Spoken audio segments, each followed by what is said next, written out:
Well, hello there, people of the internet. So, after not making videos for quite a while, I'm making videos again. And today we're gonna talk about Galaxy S6, particularly the Android O mod, which I've talked about quite a long time ago. But this time it actually works, and you can actually use it daily. So if you're not familiar, there was quite a lot of rumors and talk on the internet about Galaxy S6 getting an official port of Android O. However, that really never happened. But that didn't stop some people from making their own mod for Android O for Galaxy S6, and it's available for free to download on XDA. I will provide a link in the description below. The setup process is pretty simple. If you have something like TWRP, just download the zip from the website, transfer it to your phone and flash it. And flash G apps if you want. I mean, you probably should if you want to use your phone. So what are the key differences between the video I made a while ago and now? Well, number one, it actually works. I mean, it did work last time, but it was unusable. It was really unusable. I mean, you could use it, but it was a real pain in the butt. This time, however, I've been using the mod for I think 2 months now. I will switch back. I will explain later why.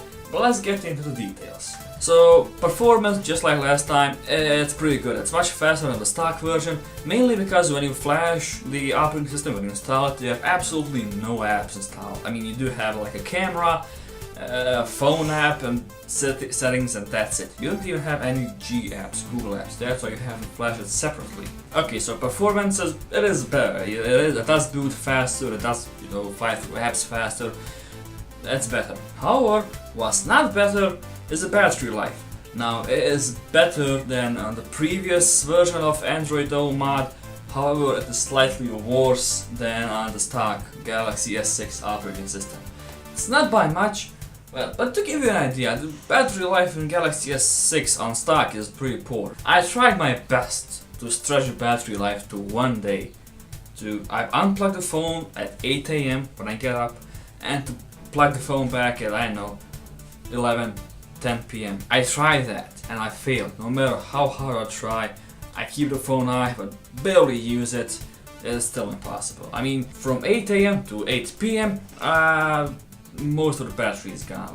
By 8 PM, I already have maybe 15% left, 10%, 20% left. It's really bad. I don't have a lot of apps playing in the background. Okay, so battery life is it's livable, I guess. I mean, I get used to it. Good thing is, fast charging is there, and it's always on. Not something I like because the phone gets uncomfortably warm, hot actually, it gets hot, and you can't turn it off. So that's a bit Now, I complained a lot last time about the camera. It was impaired, the system didn't know what to do with the camera. And now it's learned a lot how it doesn't know everything, So when you first install the operating system, you have 2 separate camera apps. And what seem to be stock Google camera apps. One of them takes only pictures and takes them very well and takes them fast. But it doesn't record video. It does record video, but it's not saved anywhere. The other camera app does everything normally. However, it's sometimes unstable, it tends to crash sometimes when you press record. And it's not really good at taking pictures. It has a hard time focusing, and it's slow to process. Geotagging, that's not a thing. I've tried manual camera and it limits you to 8 megapixels, but it is faster and does all things normally. Video recording is actually pretty good, has no issues. Slow motion is another thing, unfortunately, and focusing while recording is a bit of a pain. Yeah, but much better than it used to be. However, one great feature about the mod is the always-on display I've talked about last time and I'm gonna talk about it again. It is there and it does work. However, double tap to wake up doesn't work. It only works when you get a notification, maybe 5 seconds after you get a notification.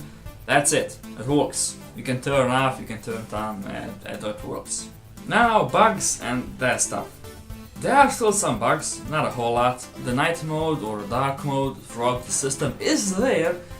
However, it once turned on automatically, and then I set a schedule to turn on at 10 PM and disable time, I think it's 8 AM, and it started doing the opposite. It turned off during the night and turned on during the day, which I didn't mind. I like the dark version, I like how it looks in the dark operating system. But then it stopped working and it's nowhere to be found in the settings. Yeah, sometimes when you get a notification, it tends to reboot. Very rarely, but it happens. Or when you lock the phone, it tends to reboot. And generally there seems to be something wrong with the lock screen or locking the phone and the notifications. But only then, and never else does it reboot. However, sometimes it stops, sometimes you get a weird Android has stopped working. This app has stopped working. Android UI has stopped working. And what happened to me a few days ago, and what happened only once, the touchscreen stopped responding. The system, the phone did not freeze. I saw stuff moving, notifications, time, everything was working fine. But the touchscreen was like, oh, you wanna touch something. Well, it'd be a real shame, you know, if I stopped working and if I stopped sensing touches, you know.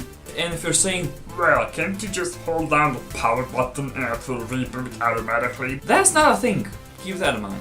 Oh yeah, and if you do decide to get this mod, at least right now, go to the settings after you install the operating system and enable the default phone app, because when you install it there is no default phone app. And if you get a phone call, you can't answer it, you can't pick it up. It will just keep ringing and ringing. You can't push a button to answer the call or nothing, so keep that in mind. But there are some, you know, nice touches here and there. The Google Music lock screen thing works nice. You can slide on the notifications bar to adjust the brightness. The settings is much more simple, and there's everything on Android 8 has. It has extreme battery saver, which barely saves your battery. And generally in the battery settings you have something like a balance mode, a high performance mode, a power saving mode. And while the power saving mode does noticeably slow down the phone, you can notice a much lower FPS, it doesn't really do much for the battery. Oh yeah, if you're gonna take a picture with the flash on, you're gonna have a bad time. Seriously, you just craps itself. The phone craps itself when you want to take a picture with the flash on. The flash works, you can turn on the flashlight, that's okay. And you can turn on the flashlight while recording, that's also okay. But if you want to take a picture with the flash, ha! Tough luck. Another thing I noticed, cast doesn't work. On the stock OS, I can cast the screen of the phone to my laptop and kinda use it as a viewfinder, and it doesn't work. It doesn't recognize anything. It doesn't recognize a TV, it doesn't recognize a laptop. Okay, so with all that said, is it even worth upgrading? Well, you can give it a shot. It's worth a try. And if you don't mind the crap battery life and some hiccups here and there, it's worth it, if anything, for better performance and always on display. I actually like that, and I'm gonna miss that. I will be rolling back to the stock version of the Galaxy S6 operating system as well. Yeah, just because of battery life and the camera. I'm so sad that the camera is still, it's almost there. See, the entire operating system is almost there. The thing is, every time I change an operating system, I have to delete the application from my bank, and every time I do that, I have to go to the bank and request a reinstall of the application. It kinda sucks. I'm just lazy. So thank you for watching. More videos soon, I promise. Hit the bell, hit the subscribe button, ring them bells, smash the like button, comment, whatever. Tell me in the comments below if you're gonna upgrade, updates, or maybe downgrade, up to you. Anyways, thank you guys so much for watching. Please do make sure to like and subscribe, and I'll be seeing you. Peace.